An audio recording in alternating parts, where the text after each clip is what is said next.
देखो, हम किसी की निंदा में नहीं मानते, लेकिन सत्संग में व्याख्या करने का मेरा अधिकार है, मेरा कर्तव्य भी है।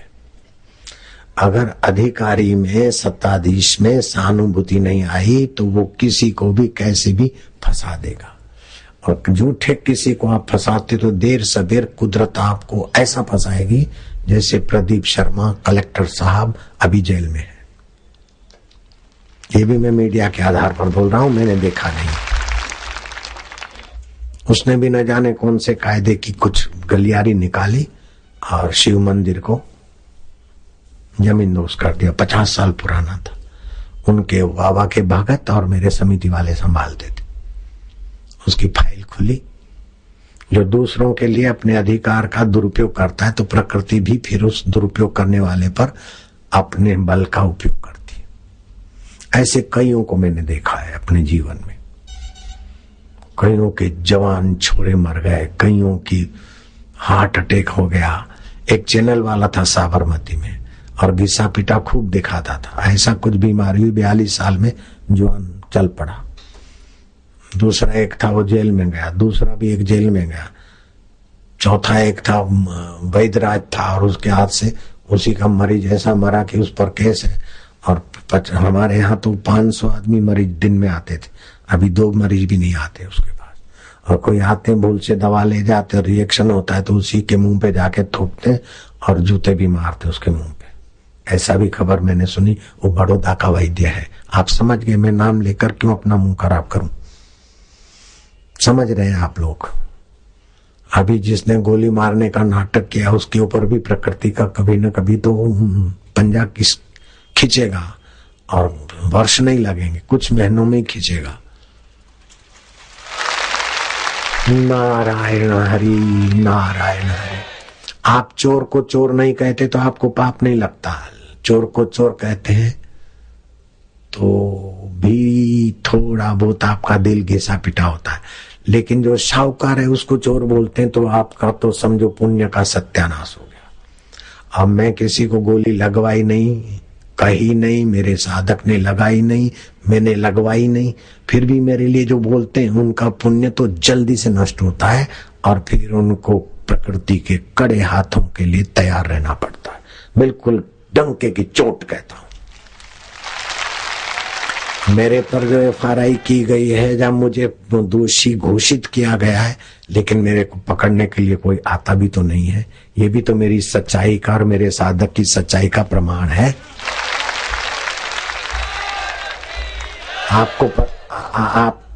आपको पता है कि मैं एक दिन भी छुपा नहीं रह सकता हूं। अगर कानूनी ढंग से मैं अपराधी हूं तो एक दिन भी मैं छुप के तो नहीं रहा हूं। मुझे क्यों नहीं पकड़ते? वो जानते हैं कि निर्दोष को पकड़ेंगे तो भारत में क्या हो सकता है, और निर्दोष आदमी उपवास करके वो ईश्वरी सत्ता को हिलाएगा तो क्या होता है। वो भी जानते हैं बेचारे। हमारे पास दूसरे साधन नहीं है तो ईश्वरी सत्ता का तो है ही है। हम तो ईश्वर की सत्ता को जाकर बोलेंगे कि देखो अब कितनी देर करोगे। हम तो ईश्वर के साथ अपना दिल लगी कर लेंगे। रहीदास को जेल में डाल दिया गया, हाथों में हथकड़ी और पैरों में जंजीरें। रहीदास जेल में तो थे लेकिन बोला महाराज अब क्या मर्जी है, यही करना है तुम्हें। महाराज से सहा नहीं गया और फिर महाराज ने ऐसा खेल दिखाया जेल में डालने वालों को कि वो तो कथा फिर विषयांतर हो जाएगा। नानक जी को जेल में डालने वालों को महाराज ने ऐसा दिखाया, तुगलक ने नानक जी को जेल में डाल दिया। फिर बाबर का खोपड़ी बाबरी हुई। सिकंदर लोधी ने नानक जी को जेल में डाल दिया। क्या नानक जी? सिकंदर लोधी बड़ा खानदान था, दूध का दोहा था, और नानक जी अपराधी थे। अरे कहोगे तो पाप लगेगा। सिकंदर लोधी अपराधी था, उसके हाथ में सत्ता थी तो क्या हो गया? नानक जी को अपराधी की नहीं जेल में डाल दिया। बाबर अपराधी है लेकिन नानक जी को अपराधी मानकर जेल में डाल दिया। वे अपराधी कौन से नरक में सड़ते होंगे राजा, मुझे पता नहीं। नानक तो अभी भी सिखों के और तुम्हारे हमारे दिलों में चम चम चमक रहे हैं। क्या ख्याल है? कबीर जी को अपराधी बनाने वाले लोग न जाने कौन से नरक में होंगे। बुद्ध को अपराधी घोषित करने में और साबित करने में 20 उंगलियों का जोर लगाए, फिर भी बुद्ध भारत में, चीन में और जापान में सुप्रसिद्ध है। ईश्वरीय सिद्धांत को कोई हटा नहीं सकता, कोई काट नहीं सकता, कोई मिटा नहीं सकता। मिट गई न जाने क्या क्या हस्तियां भारत को मिटाने लगी थी।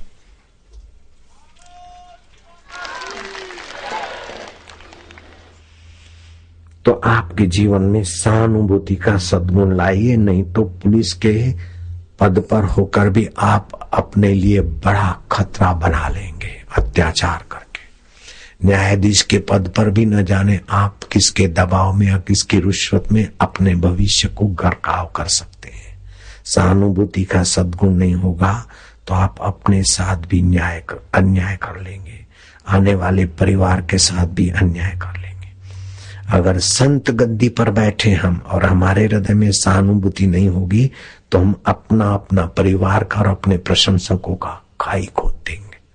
अगर मेरे दिल में सहानुभूति नहीं है तो हम अपना तो पहले ही घाटा करेंगे और अपने सेवक और सहायकों का भी घाटा हो जाएगा। अगर मेरे हृदय में सहानुभूति है तो हम अपना तो भला करेंगे, अपने संचालक का भी भला करेंगे। आज संचालक को 2-4 तमाचे ऐसे रखे कि उसको पता चल जाए कि बापू के हाथ में कितनी ताकत है। वो सोच भी नहीं सकता कि बापू के हाथ में इतनी ताकत है। गाल लाल हो गए, तीसरा तमाचा रखा। तो क्यों रखा तमाचा? सहानुभूति के कारण। आंवले का जूस का नाश्ता है, आंवले का जूस का नाश्ता, और मैंने यहाँ कहा juice P low, juice P low. Sample मंगाया तो निरा पानी पानी था, जूस का तो थोड़ा सा हिस्सा था, पानी ज्यादा था। काहे का जूस? ऐसा जूस क्यों बनाया तूने? ऐसी ठगाई क्यों किया? अगर अकल नहीं तो पूछ लेते कि आंवले कितने, 500 किलो चाहिए कि 1000 किलो? मैं बोलता 1000 किलो, 800 किलो, 150 किलो आंवला इतना आदमी में कैसे पूरा होता है? पानी डाल के पूरा कर दिया। दे 4 तमाचे रखे, 3 में तो लाल हो गया था। मैं क्या एक और नाक भी दबाया। वो याद करेगा कि जूस कैसा बनाना चाहिए। ये तुम्हारे लिए सहानुभूति, और उसका दिमाग खुले वो भी सहानुभूति है। थप्पड़ मारना भी सहानुभूति है। क्या ख्याल है? और उसको भागना है तो भाग जाए, किराए के 10,000 रुपया मैं देता हूं, वो भागेगा नहीं। ऐसा नीच नहीं है कि भाग जाए मेरी थप्पड़ से। 50,000 देता हूं, वो संचालक चला जाए अपने घर। 1,00,000 रुपया देता हूं, नहीं जाएगा। उसको पता है कि यहाँ जितनी गढ़ाई होती है, ऊंचाई होती है, ऐसी 10 जन्म में भी नहीं हो सकती उसके द्वारा, अकेले के द्वारा। मैं तो ये सिद्धांत अपने जीवन में अच्छी तरह से मानता हूं। दुर्जन की करुणा बुरी, भलो साईं को त्रास। सूरज जब गर्मी करे तब बरसन की आस। उड़िया बाबा अखंडानंद जी जिनको मत्था टेकते थे, और अखंडानंद को मत्था टेकती थी प्रधानमंत्री इंदिरा गांधी की गुरु आनंदमयी मां। ऐसे उड़िया बाबा से पूछा किसी ने कि हम कब माने कि सिद्ध पुरुष, साक्षात्कारी महापुरुष ने हमें अपना मान लिया है खास? बोले जब तुमको टोके या ठोके, निशंक होके तो समझ लेना कि गुरु ने तुम्हें अपना मान लिया। जैसे मच्छर लग गया तो अपने को ठोक देते ना, ऐसे अपना समझे तो आप